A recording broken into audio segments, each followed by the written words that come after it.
თბილისის საქალაქო სასამართლოში გრძელდება 20 ივნისის საქმის განხილვა, რომელშიც ბრალდებული გიორგი გახარია. დღეს გამოიკითხა 3 დაზარალებული, მათ შორის მედიის 2 წარმომადგენელი. საქართველოდან წასული ყოფილ პრემიერს ბრალი დაუსწრებლად აქვს წარდგენილი იმ მოვლენებზე, რომელთა ეფექტიანად გამოუძიებლობის გამო სტრასბურგის სასამართლომ სახელმწიფოს მხრიდან ადამიანის უფლებათა კონვენციის დარღვევა დაადგინა.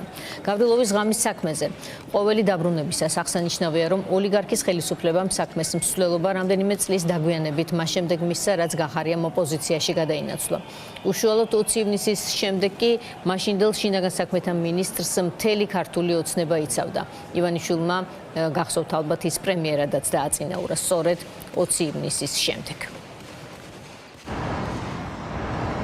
20 ივნისის საქმეზე დღეს კვლავ გაგრძელდა არსებითად განხილვის ეტაპი და იკითხა 2 მოწმე, მედიის 2 წარმომადგენელი, ერთ-ერთი მათგანი იყო ჟურნალისტი თორნიკე კოშკაძე, რომელიც 2019 წლის 20 ივნისის პერიოდში წარმოადგენდა ინტერპრეს ნიუსს, ხოლო მეორე მოწმე, რომელიც დღევანდელ პროცესზე დაიკითხა, არის გიორგი ჭუმბურიძე, რადიო თავისუფლების პრაღის ოფისის ვიდეო ოპერატორი. ორივე მათგანმა დეტალურად გაიხსენა გავრილოვის ღამე, სადაც ისინი ასრულებდნენ საკუთარ ჟურნალისტურ მოვალეობას და თქვეს თუ რა დაზიანებები მიიღეს მათ. თორნიკე კოშკაძემ თქვა, რომ მან დაზიანება მიიღო სახის არეში რეზინის ტყვიით, ხოლო გიორგი ჭუმბურიძემ თქვა, რომ მას რეზინის ტყვია მოხვდა მუცლის არეში, გარდა ამისა არაერთი ტყვია მოხვდა მის კამერასაც. სხდომის დასრულების შემდგომ ჩვენ გვქონდა საშუალება, რომ გავსაუბრებოდით პროკურორს, ვკითხეთ მას, თუ რა მტკიცებულებები დევს საქმეში გიორგი გახარიას წინააღმდეგ, რადგან დღეს დაკითხული და არა მხოლოდ დღეს დაკითხული მოწმეები ამბობენ იმას, რომ მათ არ დაუნახავთ უშუალოდ გამცემი პირი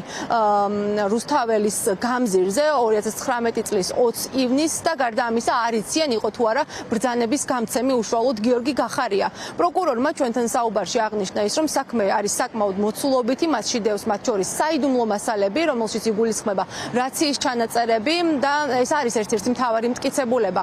თუმცა მაშინ, როდესაც გამოიკვლევენ ამ საიდუმლო მტკიცებულებებს, ეს იქნება დახურული მედიისა და საზოგადოებისთვის, შესაბამისად ჩვენ არ შეგვეძლება რომ დავესწროთ ამ პროცესებს და მოვისმინოთ და გავიგოთ თუ რა არის ამ რადიო ჩანაწერებში, რაციის ჩანაწერებში. თქვენ შეგიძლიათ რომ პროკურორის პოზიცია პირდაპირ ეთერში მოისმინოთ. ბრალდების დადგენილება საკმაოდ მოცულობითია, იქ გარკვეულ დეტალებზე არის საუბარი. საბოლოო ჯამში, რა თქმა უნდა, მნიშვნელოვანია ისიც, თუ როგორ განვითარდა მოვლენები, ვინ და რა საშუალებით გამოიყენა სპეციალური საშუალებები, იყო ამის ნებართვა თუ არა და იყო თუ არა ამის გამოყენების აუცილებლობა. საქმე არის არსებითი განხილვის ეტაპზე და თვითოეული მტკიცებულის შინაარსში რაც არ გამოკვლეულა ვერ შევალ, თუმცა არიან მოწმეები, არის ასევე საიდუმლო მასალა, რომელიც წარმოდგენილია სასამართლოში და რა თქმა უნდა ამ მტკიცებულებებს გამოვიკვლევთ და შემდგომში უკვე შევაფასებთ სასამართლო ეტაპზე. ვერ მოხდება აღნიშნული მტკიცებულების საჯაროდ გამოკვლევა.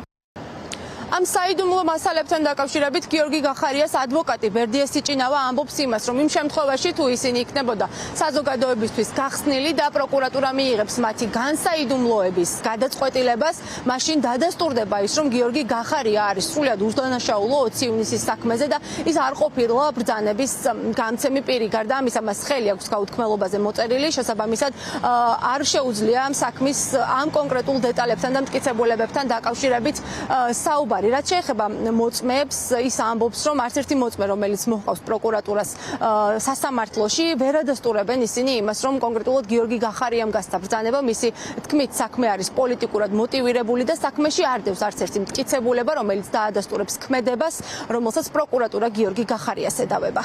მოწმე ვერ ამბობს გიორგი გახარიას რაიმე ქმედებასთან დაკავშირებით, რაიმე ბრალეულობასთან დაკავშირებით და რაიმე ფაქტთან დაკავშირებით, რომელიც დააკავშირებდა მათ მიერ მიღებულ დაზიანებებს. მხოლოდ სასამართლო პროცესზე გამოძიების ეტაპზევე მივმართე ამ მტკიცებულებების განსაიდუმლოების შუამდგომლობით, იმიტომ რომ ეს საიდუმლოების რეჟიმში რა მტკიცებულებებიც არის მოქცეული ფაქტობრივად ამის გასაჯაროება არ უნდა ძალიან მარტივი მიზეზის გამო. და მე შინაარსობრივ ნაწილში არ შევალ, იმიტომ რომ გაუთქმელობასთან დაკავშირებით შესაბამის დოკუმენტზე მაქვს ხელი მოწერილი. ეს მტკიცებულება პირდაპირ ადასტურებს გიორგი გახარიას უდანაშაულობას და მთელი ის ცირკი ხელოვნურად შეთითხნილი ბრალი თავიდან ბოლომდე ჩამოიშლება. აი როგორც კი განსაიდუმლოების გადაწყვეტილებას თუ მიიღებს, მე არ მგონია რომ მიიღოს პროკურატურა, იმ წამსვე დასრულდება საზოგადოებრივი დისკუსიაც კი გახარია 20 ივნისთან დაკავშირებით, რაიმე ფორმით დამნაშავე არის თუ არ არის. როგორც იცით, გიორგი გახარია ქვეყანაში არ იმყოფება, შესაბამისად მას პატიმრობა დაუსწრებლად აქვს შეფერდებული 20 ივნისის საქმეზე. მას პროკურატურა ედავება 2-ზე მეტი პირის ჯანმრთელობის განზრახ დაზიანებას, რაც 9-დან 13 წლამდე პატიმრობას ითვალისწინებს, თუმცა მის წინააღმდეგ ასევე არის აღძრული მეორე სისხლის სამართლის საქმე, სადაც ედავებიან სამსახურებრივი უფლებამოსილების გადამეტებას ჩორჩანას საგუშაგოს ჩადგმასთან დაკავშირებით.